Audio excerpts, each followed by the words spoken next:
Neuvaine préparatoire à la fête de Noël.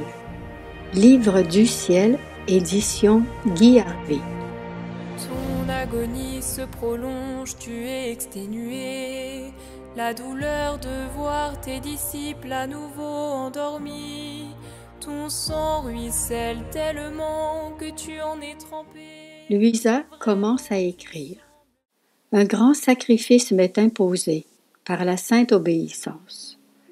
Je dois écrire ce qui s'est passé entre moi et mon Jésus bien-aimé pendant une période de plus de 16 ans. Je me sens écrasée par la tâche. Néanmoins, quoique confuse, je veux m'appliquer de mon mieux.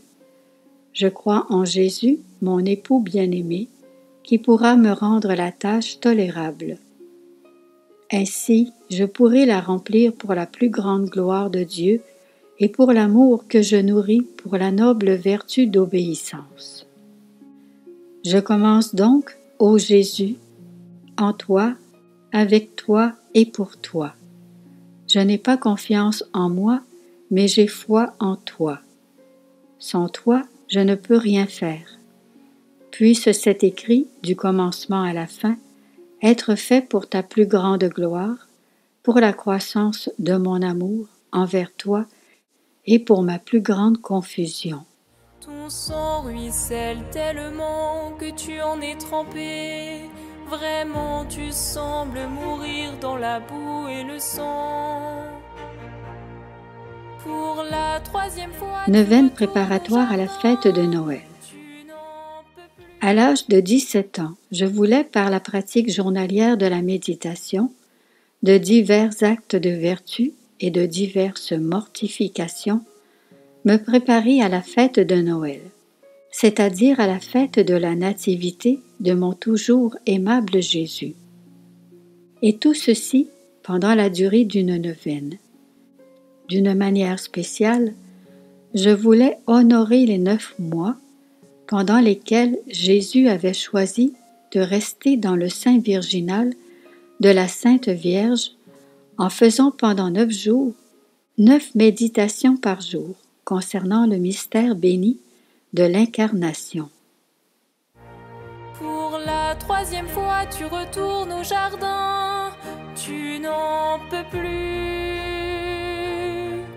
Les yeux levés vers le ciel, tu demandes encore une fois. Premier excès d'amour.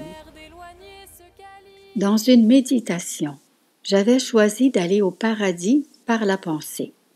Je m'imaginais la très sainte Trinité dans un concile décisif, planifiant de racheter la race humaine tombée dans la plus sordide misère, de laquelle, sans l'action divine, elle ne serait jamais capable de se relever pour parvenir à une vie nouvelle d'absolue liberté. J'ai ensuite vu le Père prenant la décision d'envoyer son Fils unique sur la terre, celui-ci acquiesçant au désir du Père, et le Saint-Esprit accordant son plein accord, le tout pour le salut des hommes.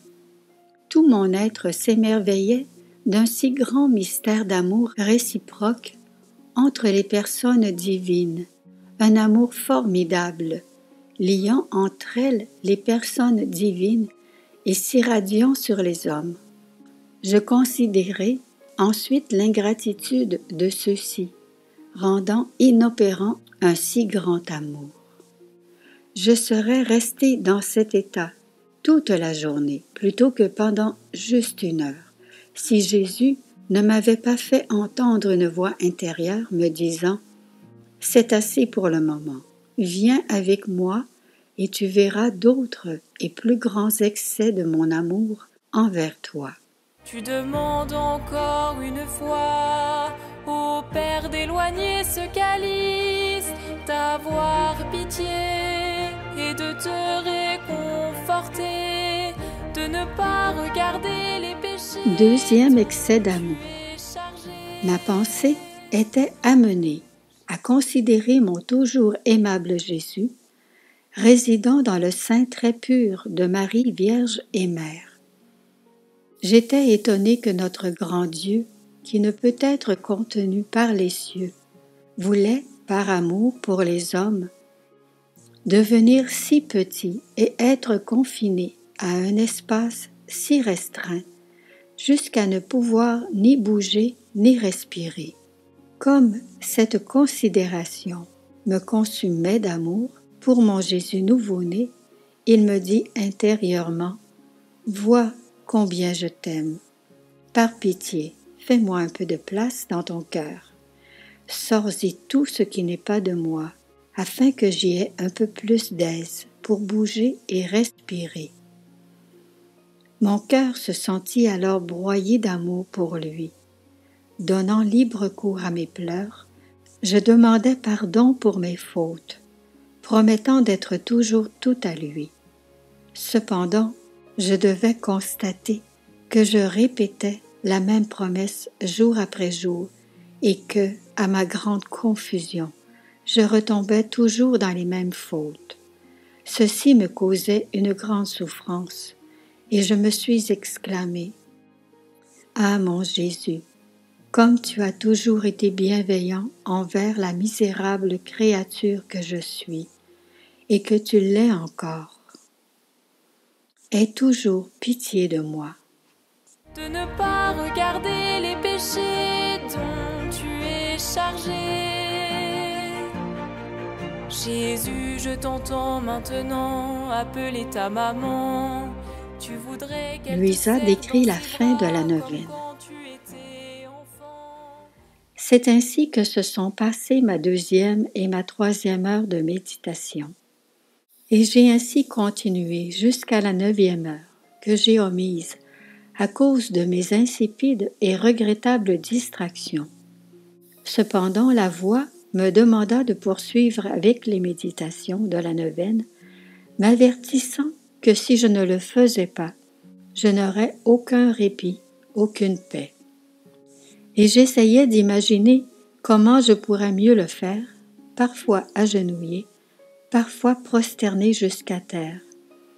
Il y avait des fois où ma famille m'empêchait de le faire pendant que je travaillais, mais je voulais toujours satisfaire mon si bon Jésus. C'est de cette façon que je passais tous les jours de ma sainte neuvaine, jusqu'à la veille du jour où mon bien-aimé Jésus me donna une récompense inhabituelle et inespérée.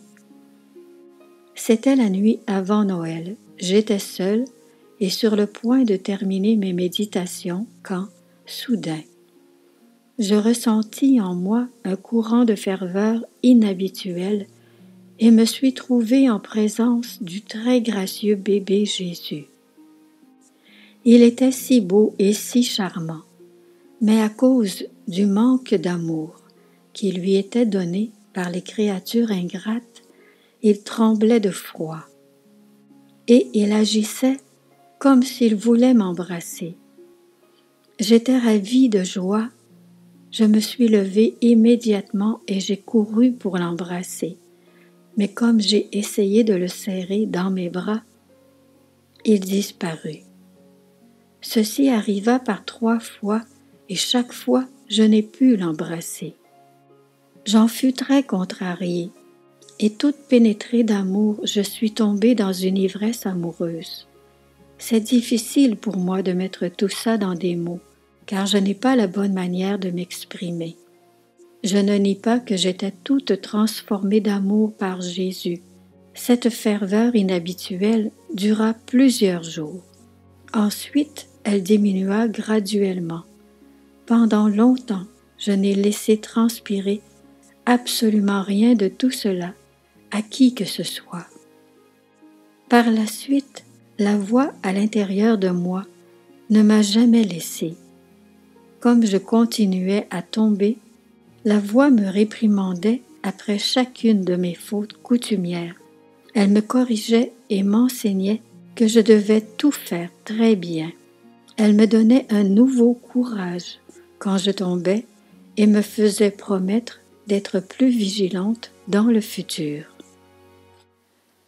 À présent, notre Seigneur continue d'agir avec moi comme un bon père envers son enfant, de toujours ramener l'enfant égaré dans le chemin de la vertu, de toujours user d'efforts paternels pour la garder à son devoir, afin qu'elle produise pour Dieu honneur et gloire, et qu'elle recherche toujours la couronne enviable de la vertu.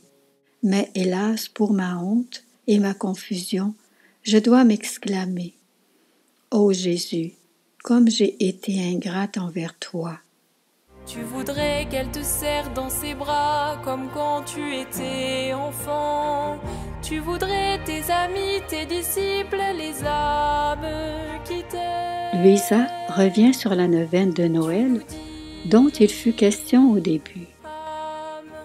Je veux ici poursuivre ce récit des grâces que mon très aimable Jésus m'accorda généreusement à moi, la moindre de ses servantes, au cours d'à peu près 16 ans de ma vie, commençant au moment où je me suis proposé de faire la neuvaine préparatoire à la fête de Noël, avec 9 méditations par jour sur les grands mystères de l'Incarnation. Quand j'ai commencé à rédiger ce manuscrit, mon confesseur vint me voir et concernant cette neuvaine, je lui ai dit: « Ainsi j'ai fait une 2e heure de méditation, puis une 3e jusqu'à 9, lesquelles je passe sous silence pour ne pas être ennuyeuse. » Cependant, il m'avait ordonné de tout écrire en détail. Ainsi donc, je dois obéir, même à l'encontre de mon propre raisonnement. Sans plus m'en faire et en faisant confiance à Jésus, je poursuis donc ma narration de ce que Jésus m'a fait vivre pendant cette neuvaine. Tu nous dis, âme, venez, soulagez-moi, prenez place en mon humanité, je vous veux. 3e excès d'amour. De la 2e méditation, j'ai rapidement passé à la 3e. Au commencement de cette méditation, la voix à l'intérieur de moi se fit entendre et me dit: « Mon enfant, mets ta tête sur le sein de ma mère et médite sur ma petite humanité qui se trouve là. Ici, mon amour pour les créatures me dévore littéralement. L'immense feu de mon amour, les océans d'amour de ma divinité, me réduisent en cendres et excèdent toute limite. Et ainsi, mon amour couvre toutes les générations. Actuellement, je suis encore dévorée par le même amour. Sais-tu ce que mon amour éternel veut dévorer? Ce sont toutes les âmes. Mon enfant, mon amour sera satisfait seulement quand il les aura toutes dévorées. Puisque je suis Dieu, je dois agir comme un Dieu, en embrassant chaque âme qui est venue, vient ou viendra à l'existence, parce que mon amour ne me donnerait aucune paix si j'en excluais une seule. Oui, mon enfant, regarde bien dans le sein de ma mère et place ton regard sur mon humanité, fraîchement conçue. Là, tu trouveras ton âme conçue aux côtés de la mienne, entourée des flammes de mon amour. Ces flammes cesseront seulement quand elles t'auront consumé, toi avec moi. Combien je t'ai aimé, je t'aime et je t'aimerai éternellement. En entendant ces paroles, je devins comme noyée dans tout cet amour de Jésus, et je n'aurais pas su comment y répondre, si une voix intérieure ne m'avait secouée et dit: « Mon enfant, cela n'est rien comparé à ce que mon amour peut faire.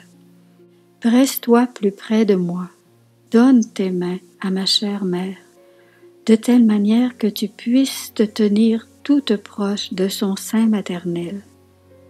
Et en même temps, attarde-toi encore à ma petite humanité, conçue là, pour concevoir les âmes pour l'éternité. Cela te donnera une occasion de méditer sur le 4e excès de mon amour. Je vous veux, ne rendez pas vain l'ardeur de mon amour, de mon sang. de mes peines. Venez, venez, j'ai soif des âmes. Quatrième excès d'amour. Mon enfant, si tu veux passer de mon amour dévorant à mon amour agissant, tu me découvriras dans un abîme sans fond de souffrance. Considère que chaque âme conçue en moi m'apporte le fardeau de ses péchés, de ses faiblesses et de ses passions. Mon amour m'amène à porter le fardeau de chacun parce que, après avoir conçu son âme en moi, j'ai aussi conçu la contrition et la réparation qu'il aura à offrir à mon Père.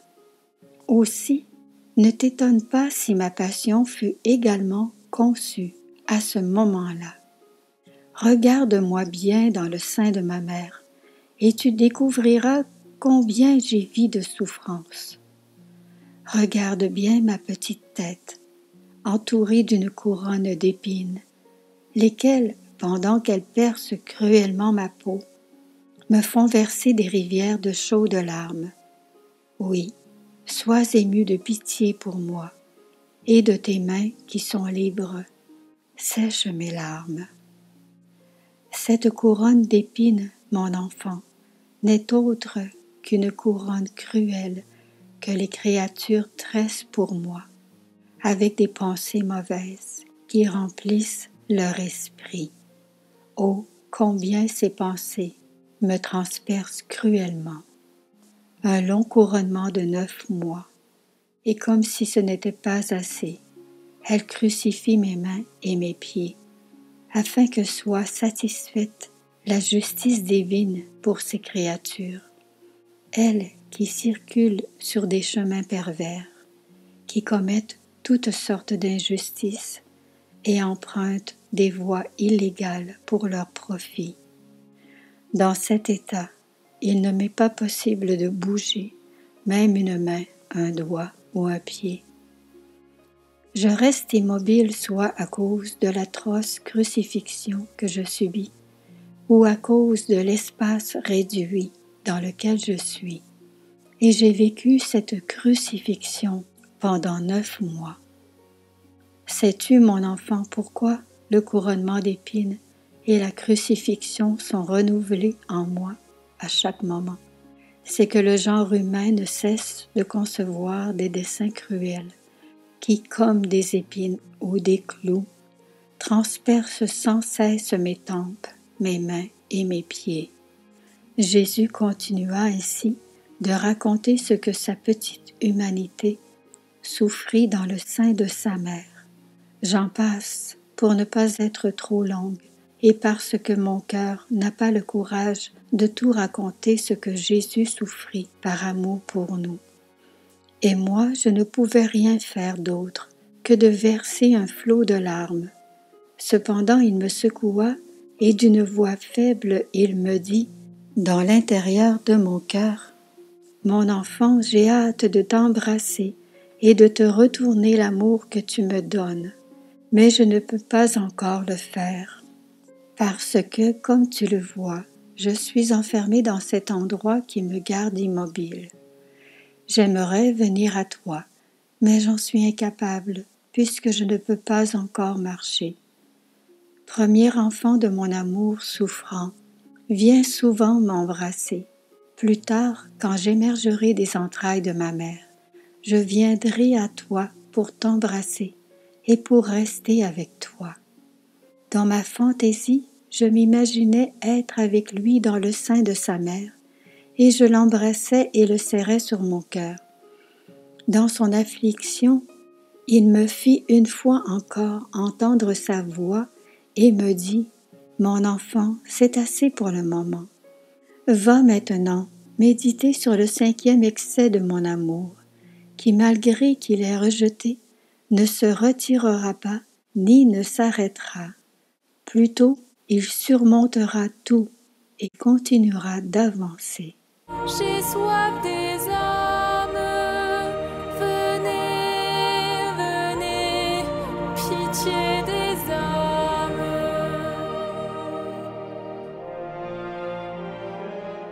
5e excès d'amour.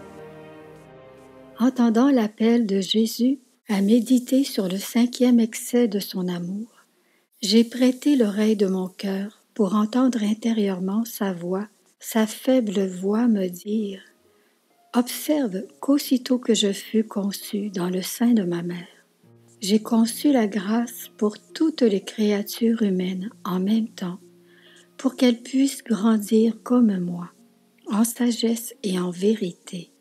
C'est pourquoi j'aime leur compagnie. Je veux rester en correspondance continuelle d'amour avec elles. Et très souvent, je leur manifeste mon amour palpitant. Avec elles, je veux être continuellement en réciprocité d'amour et partager à chaque jour mes joies et mes peines. Je languis pour qu'elles reconnaissent que la seule raison pour laquelle je suis venu du ciel sur la terre, c'est de les rendre heureuses. Et comme un petit frère, je souhaite rester avec elles et parmi elles pour recueillir leurs bons sentiments et leur amour. Je languis de redonner à chacune mes biens et mon royaume, même au coût du plus grand des sacrifices, ma mort pour leur vie.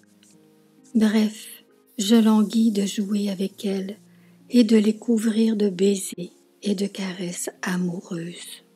Cependant, en échange de mon amour, je ne récolte, hélas, que des chagrins. En fait, il y a celles qui écoutent mes paroles sans bonne volonté, qui méprisent ma compagnie, qui se détachent de mon amour, qui essaient de m'échapper ou qui jouent au sourd. Pire, il y a celles qui dédaignent et abusent. Les premières ne sont pas intéressées à mes biens, ni à mon royaume. Elles reçoivent mes baisers et mes étreintes dans l'indifférence. La joie que je devrais goûter avec elles se change en silence et en rejet. Les autres, en plus grand nombre, font que mon amour pour elles résulte pour moi en larmes abondantes, lesquelles servent d'issue naturelle à mon cœur, si méprisé et outragé. Ainsi, alors que je suis parmi elles, je suis toujours seule. Comme elle est pesante, cette solitude forcée, résultant de leur abandon. Elles font la sourde oreille à tous les appels de mon cœur. Elles ferment toute avenue à mon amour. Je suis toujours seule, triste et silencieux. Ô mon enfant, paie-moi de retour pour mon amour, en ne me laissant pas dans cette solitude. Permets-moi de te parler et écoute attentivement mes enseignements. Sache que je suis le professeur des professeurs. Si tu veux m'écouter, tu apprendras beaucoup de choses et en même temps, tu m'aideras à cesser de pleurer et tu jouiras de ma présence. Dis-moi, aimerais-tu jouer avec moi? Je me suis alors abandonnée à Jésus en manifestant mon désir de toujours lui être fidèle et de l'aimer dans la tendresse et la compassion. Mais malgré son désir de vouloir se réjouir avec moi, il est demeuré seul, sans soulagement. Pendant que je passais ainsi ma 5e heure de méditation, la voix intérieure me dit « Assez de cela, médite maintenant sur le 6e excès de mon amour. »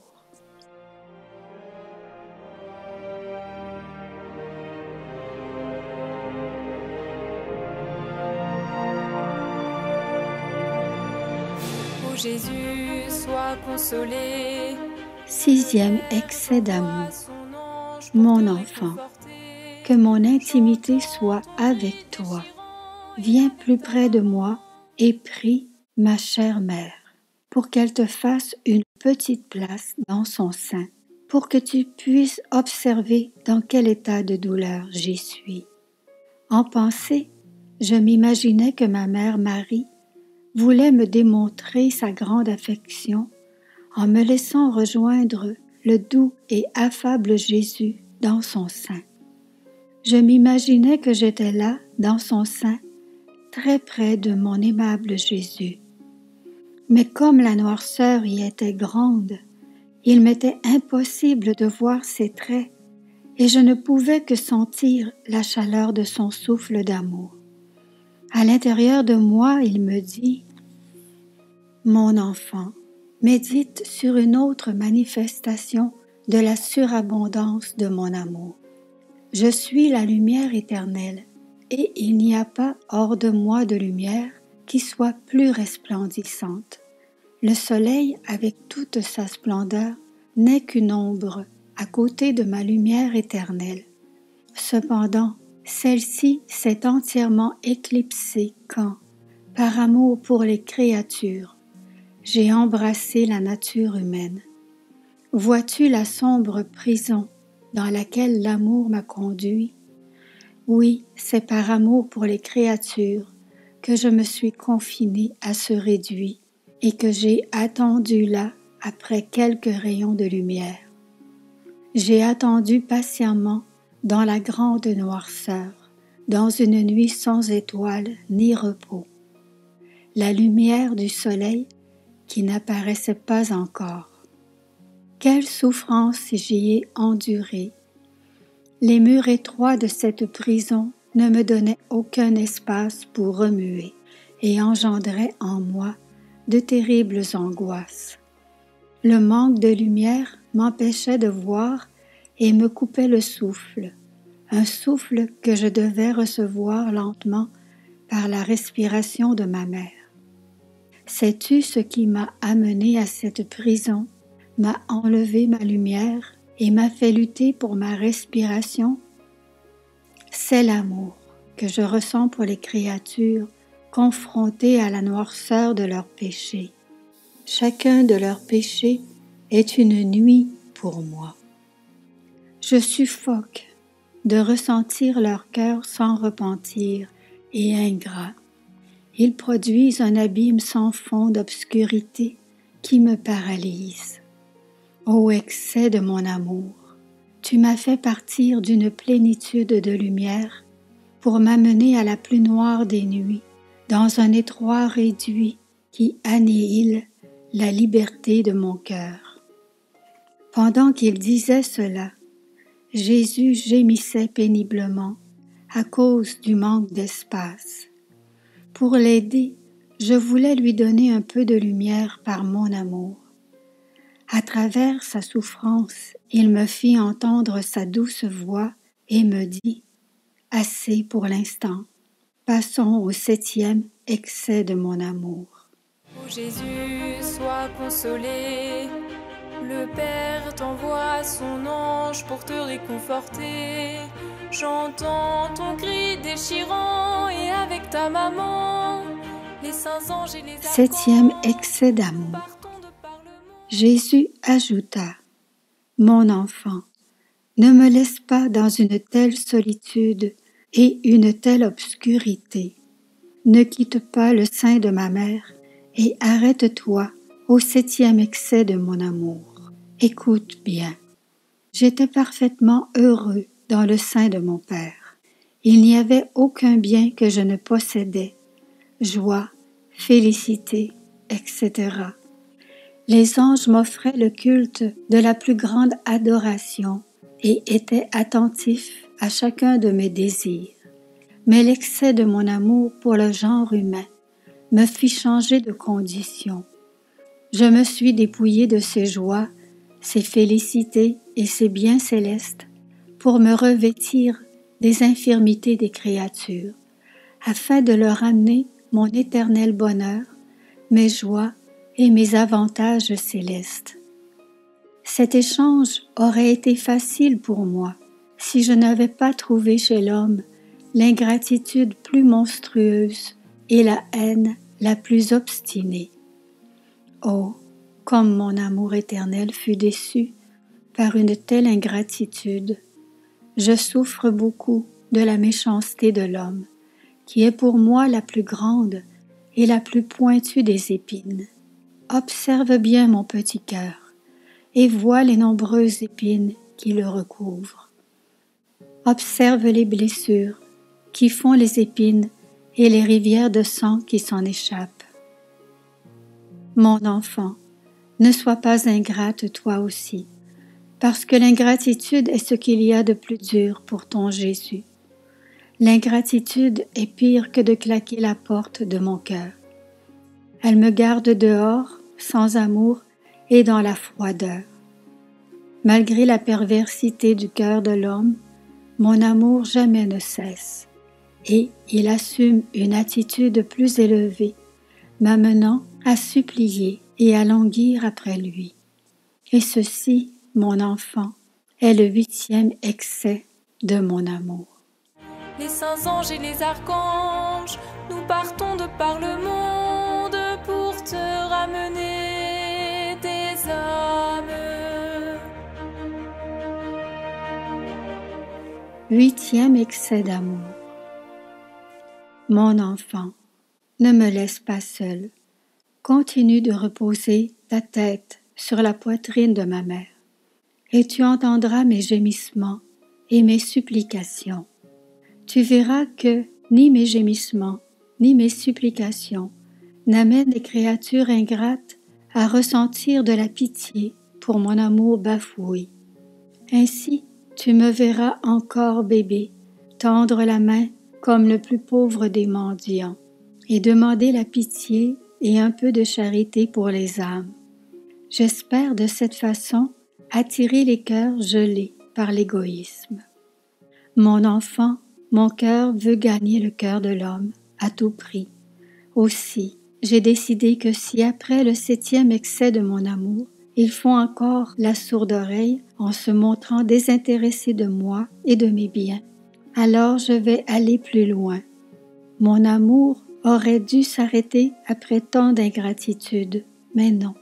Il veut dépasser ses limites et faire qu'à partir des entrailles de ma mère, ma voix suppliante atteigne chaque cœur. Pour toucher les fibres du cœur humain, j'utilise les méthodes les plus expressives, les mots les plus doux et les plus efficaces, ainsi que les prières les plus émouvantes. Je leur dis, « Mes enfants, donnez-moi vos cœurs qui sont miens. En échange, je vous donnerai tout ce que vous voudrez, y compris moi-même. Au contact de mon cœur, je réchaufferai vos cœurs. Je les ferai éclater dans les flammes de mon amour, et je détruirai en eux ce qui n'est pas du paradis.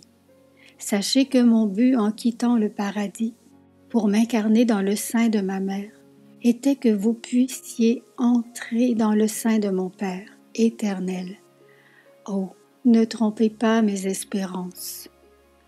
En voyant les créatures résister à mon amour et s'éloigner de moi, j'ai essayé de les retenir, les mains jointes et avec mes plus tendres supplications.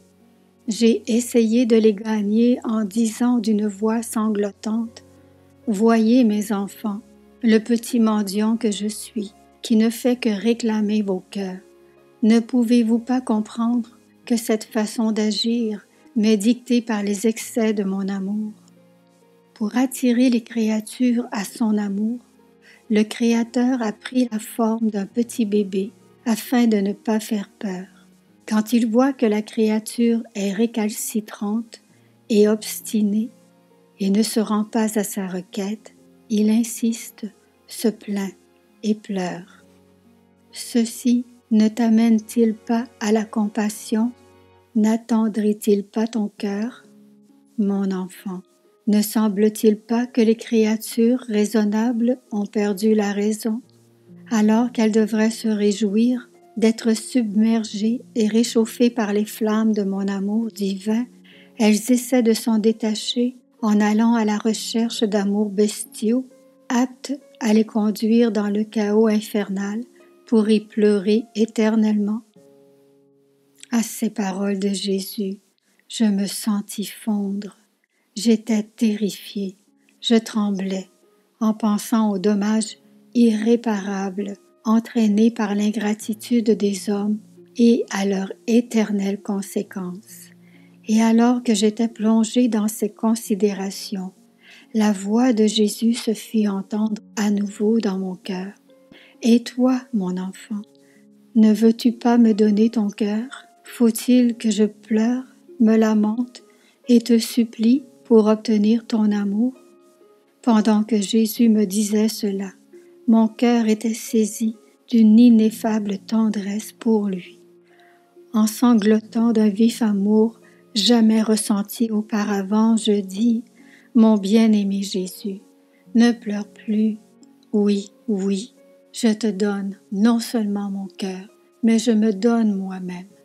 Je n'hésite pas à tout te donner, mais pour que mon don soit plus beau, je veux enlever de mon cœur tout ce qui n'est pas de toi.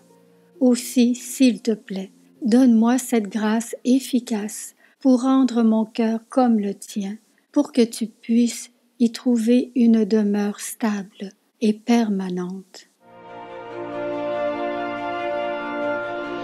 Nous visitons tous les malades et les agonisants, les mourants et les abandonnés, les désespérés qui veulent se suicider. 9e excès d'amour. Mon enfant, mon état devient toujours plus douloureux.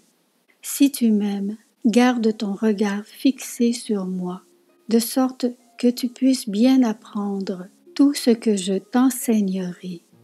Offre à ton petit Jésus un sursis pour ses pleurs et ses profondes afflictions, un mot d'amour, une caresse, un baiser affectueux, pour que mon cœur puisse être réconforté par le sentiment d'un retour d'amour.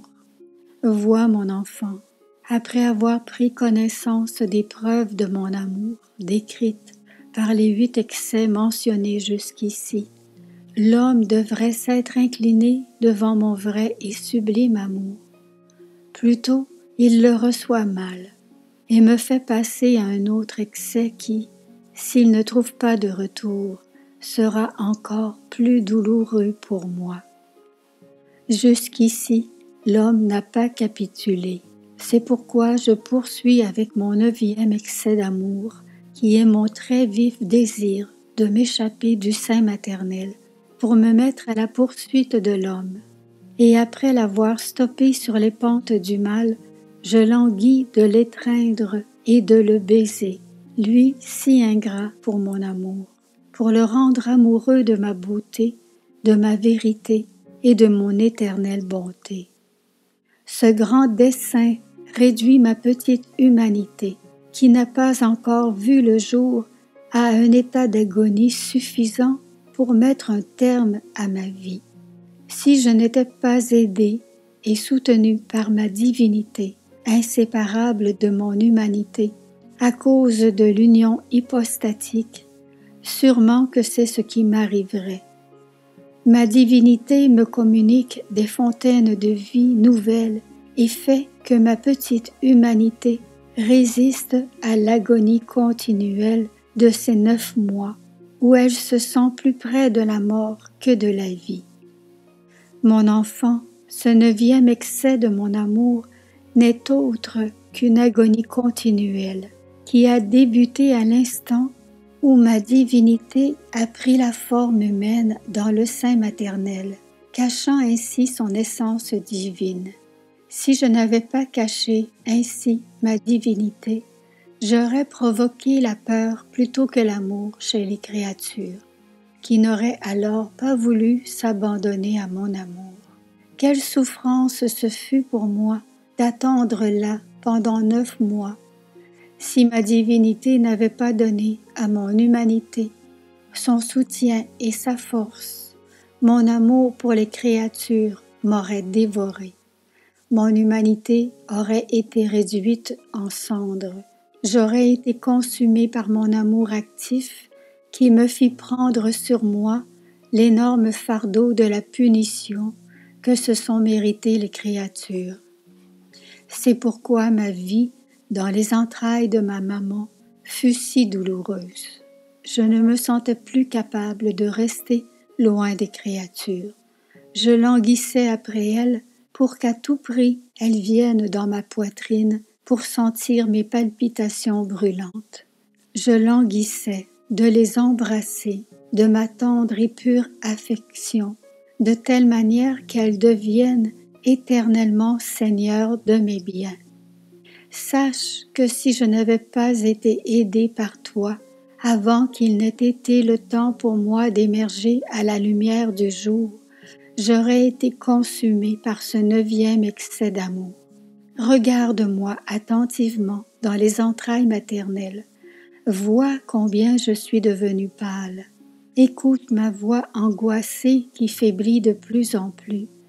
Sens les palpitations de mon cœur qui, ayant déjà été vives, sont maintenant presque éteintes. Ne me quitte pas des yeux. Regarde-moi bien parce que je suis mourant. Oui, mourant de pur amour. À ces mots, je me sentis défaillir d'amour pour Jésus et il se fit un profond silence entre nous deux, un silence sépulcral. Mon sang se glaça dans mes veines et je ne sentis plus mon cœur battre. Ma respiration s'arrêta et tremblante, je me suis écrasée sur le sol. Dans ma stupeur, je balbutiai. Mon Jésus, mon amour, ma vie, mon tout, ne meurs pas. Je t'aimerai toujours et je ne te laisserai jamais, peu importe le sacrifice qu'il pourrait m'en coûter. Donne-moi toujours la flamme de ton amour, afin que je t'aime toujours et que le plus tôt possible je sois consumée d'amour pour toi, mon éternel bien. Je me suis alors sentie comme morte. Jésus était déjà né à notre vie mortelle pour nous amener à la mort de notre propre volonté et plus tard nous donner la vie éternelle. Puis Jésus me toucha et me réveilla de l'assouplissement dans lequel j'étais plongée. Doucement il me dit « Ma fille, renée de mon amour, lève-toi. Élève-toi à la vie de ma grâce et de mon amour. Imite-moi en tout, comme tu m'as tenu compagnie pendant les 9 méditations sur les excès de mon amour, dans cette longue neuvaine de ma nativité. Fais les autres 24 considérations sur ma passion et ma mort, en les distribuant parmi les 24 heures de la journée. En elles, tu discerneras d'autres sublimes excès de mon amour et tu seras un continuel soulagement pour moi dans mes grands chagrins provenant des créatures ingrates. Dans la vie, tu seras la tout-aimante de ma sépulture et à ta mort, tu auras la part optimum de ma gloire. Les personnes oubliées, les pauvres et les affligés, les hérétiques, les schismatiques, toutes les sectes. C'est alors que Louisa commença l'exercice des heures de la Passion, que 32 ans plus tard, par obéissance, elle mettra sur papier. Judas, ceux qui s'éloignent et ne veulent pas de toi. Les innocents, les bébés, les enfants, protégeons-les contre les gens perfides qui veulent souiller et abîmer cette pureté qui fait la joie de la Trinité. Dans le sang de Jésus, baptisons-les, donnons-leur l'espérance, la foi, la charité, la force et le courage d'affronter ces atrocités.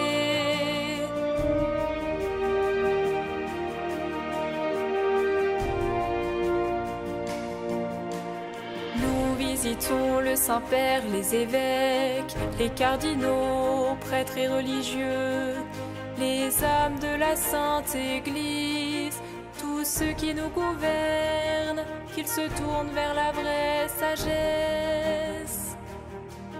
Que toutes ces âmes soient plongées dans le sang du Christ, qu'aucune ne se perde, qu'elle soit sauvée, purifiée.